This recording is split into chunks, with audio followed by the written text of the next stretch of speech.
हिमाचल प्रदेश में ये जो सियासी घटनाक्रम घट रहे हैं ये फिलहाल थमने का नाम नहीं ले रहे हैं। आज भी दिल्ली में 9 लोगों ने 6 बागी कांग्रेस के विधायक और 3 निर्दलीय विधायकों ने भाजपा का दामन थामा है और आज सरकार के मंत्री धर्माणी ने स्पीकर को एक मेमोरेंडम भी सौंपा है। ये मेमोरेंडम किस विषय में है, खुद बात करने के लिए धर्माणी जी हमारे साथ हैं। मेमोरेंडम आपने सौंपा है, इस पर तो हम बाद में बात करेंगे, लेकिन सबसे पहले जो 6 बागी विधायक थे आज उन्होंने भाजपा का दामन थामा, साथ में 3 निर्दलीय विधायक थे उन्होंने भी भाजपा का दामन थामा।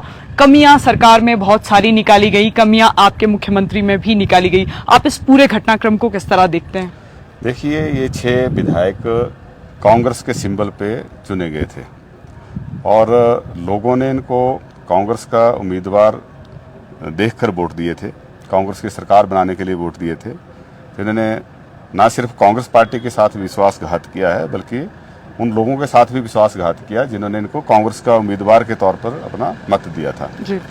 और जो निर्दलीय विधायक थे वो भी 1 साल तक उन्होंने सरकार से सारे काम कराए और जिस तरह से इन्होंने मैं कहूँगा धोखा दिया, क्योंकि जिस दिन ये राज्यसभा के चुनाव थे उस दिन पिछली रात को ये डिनर पे सब शामिल थे, जो अभिषेक मनु सिंघवी जो हमारे उम्मीदवार थे उनकी तरफ से आयोजित किया गया था और उनमें से 3 विधायक तो सुबह नाश्ते पे भी वहाँ मौजूद थे। तो ऐसे में ये कहना कि ये इनकी कोई बात जो है वो जस्टिफाइड है, वो नहीं है और इन्होंने पूरी तरह से पार्टी के साथ भी धोखा किया और अपने क्षेत्र के लोगों के साथ भी धोखा किया है।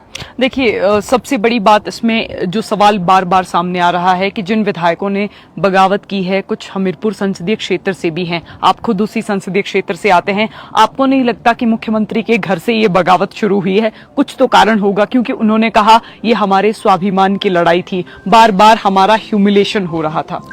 देखिए, कोई भी मुख्यमंत्री होते, हर मुख्यमंत्री के पास एक लिमिटेशन है कि वो अपने साथ 12 लोगों को, इससे ज़्यादा लोगों को जो है वो मंत्रिमंडल में शामिल नहीं कर सकते हैं। और जो ये लोग बोलते हैं इनका यही था कि हमें मंत्री बनाया जाए। अब मंत्री, सबको मंत्री नहीं बनाया जा सकता था। जब मुझे प्रथम चरण में नहीं बनाया था, मैंने उस टाइम भी यही कहा था कि ये लिमिटेशन है, सबको मंत्री नहीं बना सकते। तो हमने तो डाइजेस्ट किया है ना। मैं तो हम 35 साल से कांग्रेस में हूँ। ये जो लोग जिनकी बात कर रहे हैं, ये सिवाय इंद्रदत्त लखनपाल जी के और जो रविंद्र रवि हैं, और रविंद्र रवि जी हालांकि पहले भी कांग्रेस छोड़ गए थे, लेकिन इंद्रदत्त लखनपाल जी की मैं बात करूँगा। इनके अलावा तो सब हमारे से बाद में कांग्रेस में आए हैं, है ना। तो पार्टी का अनुशासन जो है उसको सहन करना चाहिए, उनसे उसके दायरे में रहना चाहिए, तभी पार्टी चलती है। और इनकी व्यक्तिगत महत्वाकांक्षाएं थी जिसकी वजह से ये जो था वो इन्होंने ये बगावत करी है और कुछ के बिजनेस इंटरेस्ट थे जिसकी वजह से सब कुछ हुआ है।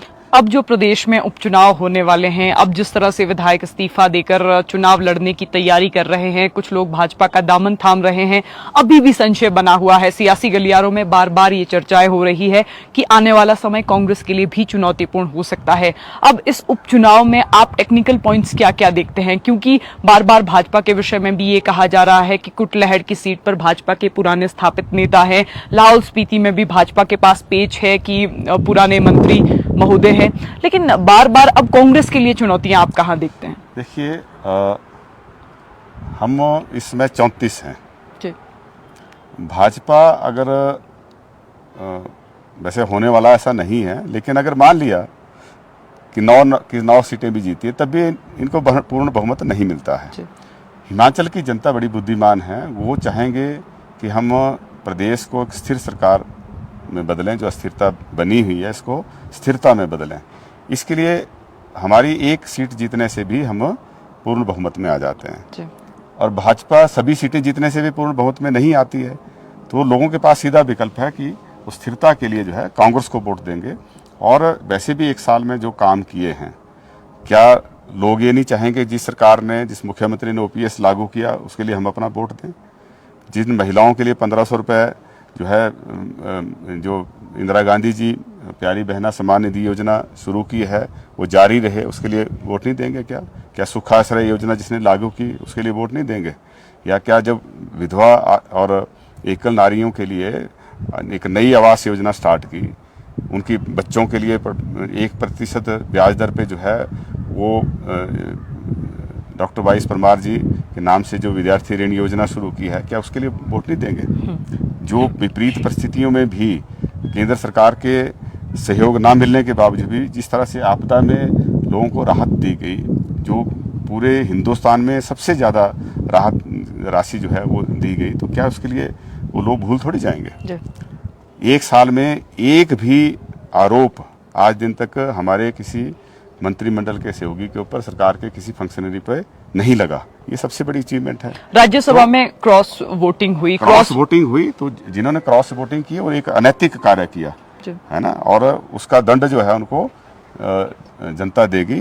हिमाचल की जनता जो है उनसे पूरी तरह से जो है वो नाराज है, और लोग विधायक चुन के भेजते हैं 5 साल के लिए। देखिए सवाल मेरा 5 साल तक उनकी उम्मीद होती है कि ये जो है वो विकास के कार्य सरकार के माध्यम से कराएंगे। चुने हुए विधायक भी इसी नाते जो है वो कांग्रेस सरकार के साथ एसोसिएट होते हैं, या कोई भी सरकार दूसरी भी होती है तो उसके साथ एसोसिएट होते हैं। देखिए एक सवाल मेरा उम्मीद होती है कि वहाँ के लोगों के काम होंगे, लेकिन उन कामों को दरकिनार करते हुए जो है, काम उनके क्षेत्रों में हुए, मुख्यमंत्री जी ने उनके क्षेत्रों में विजिट किया, लेकिन उनको नज़रअंदाज करते हुए सिर्फ व्यक्तिगत जो महत्वाकांक्षा हैं, व्यक्तिगत जो लाभ है, उसको देखते हुए इन्होंने ये कदम उठाया है, और ये किसी भी तरीके से जो है लोग इसको सहन नहीं। देखिए सवाल मेरा क्रॉस वोटिंग को लेकर ये था कि ऑब्जर्वर्स हिमाचल प्रदेश में आए थे, हुड्डा साथ थे, डीके शिव कुमार भी साथ थे, प्रतिभा सिंह को वहां बुलाया गया था, आपसे भी हमने उस समय बात की थी। लेकिन जिस तरह से पहले विक्रमादित्य सिंह ने इस्तीफा दिया, फिर वो इस्तीफा वापस लिया, फिर जिस तरह प्रतिभा सिंह के बयान आ रहे हैं, बार बार सवाल ये उठ रहा है कि संगठन और सरकार में आपसी तालमेल नहीं है। पिछले कल नेता प्रतिपक्ष जयराम ठाकुर ने भी एक टिप्पणी कर दी, कहा कि सरकार के 3 मंत्री निर्दलियों को फोन करके ये बता रहे थे कि हिमाचल में बहुत जल्दी नेतृत्व परिवर्तन होने वाला है, सुखविंदर सिंह सुक्खू अब हट जाएंगे और प्रदेश में एक कांग्रेस का नया नेतृत्व, नया चेहरा होगा, तो आप लोग कांग्रेस में वापस आ जाइए, कांग्रेस ज्वाइन कर लीजिए। ये 3 मंत्रियों का क्या किस्सा है? क्या नेता प्रतिपक्ष की इस टिप्पणी को आप सार्थक मानते हैं? क्या देखिए, पहले तो ये बात सच नहीं है, लेकिन अगर ये सच है ना, तो इसका मतलब यही है कि जो मुख्यमंत्री के ऊपर आरोप लगा के ये जाना अपना वाजिब ठहरा रहे थे, उसमें कोई सच्चाई नहीं है ना, क्योंकि उनको जब ये बताया गया कि नेतृत्व परिवर्तन हो रहा है, आप वापस आ जाओ, फिर भी वो वापस नहीं आए, तो व्हाट डज इट मीन? कि इट मीन्स कि वो उनके व्यक्तिगत जो महत्वाकांक्षाएं हैं, व्यक्तिगत जो उन्होंने उनको लाभ देने की भारतीय जनता पार्टी ने प्रलोभन दिए हैं, वो उसके झांसे में आ गए हैं। ये भारतीय जनता पार्टी की हमेशा एक कोशिश रही है कि ये सत्ता में बने रहने के लिए या सत्ता हासिल करने के लिए चोर दरवाजे से कोशिश करते हैं। संगठन हिमाचल में परिस्थिति अलग है, हिमाचल की जनता इसको कतई सहन नहीं करेगी। संगठन और सरकार में तालमेल की बार बार बात हो रही है कि तालमेल नहीं है। समन्वय समिति बनाई है और उस समन्वय समिति देखेगी, उनका काम है, और उस पर काम करना शुरू किया। आपने स्पीकर को आज मेमोरेंडम सौंपा है, इसका उद्देश्य क्या था? हमारा एक ज्वाइंट मेमोरेंडम था, हमारे दूसरे साथी दूसरे गेट में जाना है, तो इसका उद्देश्य यही था कि जो पिछले 27 तारीख से जिस तरह के सर्कमस्टांसेस, जिस तरह से जो न्यूज़ देखने को मिल रही हैं, कई वीडियो सामने आए हैं, उसको देख के लगता है कि ये कांग्रेस के जो 6 विधायक थे और जो ये निर्दलीय विधायक थे, ये भारतीय जनता पार्टी की एक हिरासत में थे। आप देखें कि किस तरह से सीआरपीएफ के कवर में, हरियाणा पुलिस के कवर में इनको विधानसभा लाया गया, कहाँ से हेलीकॉप्टर का प्रबंध हुआ, हेलीकॉप्टर में हिमाचल में आने की हिम्मत नहीं कर पाया आज तक। वो हेलीकॉप्टर में आते हैं और हेलीकॉप्टर में वापस चले जाते हैं, 5 स्टार में ठहरते हैं, 5 स्टार के बाहर नहीं निकल पा रहे हैं, एक जगह से दूसरी जगह जाने में भी जो है सीआरपीएफ कवर में जा रहे हैं। यहाँ तक कि जो उनकी कंस्टिट्यूंसी की जो ऑब्लिगेशन थी, जो ज़रूरी काम होते हैं, उनको नहीं निभा पा रहे हैं, विधानसभा की कमेटियों में शामिल नहीं हो पा रहे हैं। तो इन सारी चीज़ों से देख के लगता है कि ये जो निर्दलीय विधायक थे, इनको भारतीय जनता पार्टी ने अपनी हिरासत में रखा है, और ये पूरी तरह से जो है उनके उस चंगुल से बाहर नहीं निकल पाए। और नहीं तो अगर बिल्कुल फ्री एंड फेयर एनवायरनमेंट होता तो ये विधायक जो थे आज सीआरपीएफ के कवर में नहीं होते, आज इनको 5 स्टार में नहीं ठहराया होता, आज इनको हिमाचल में लाने के लिए हेलीकॉप्टर का या चार्टर्ड प्लेन का इस्तेमाल नहीं होता।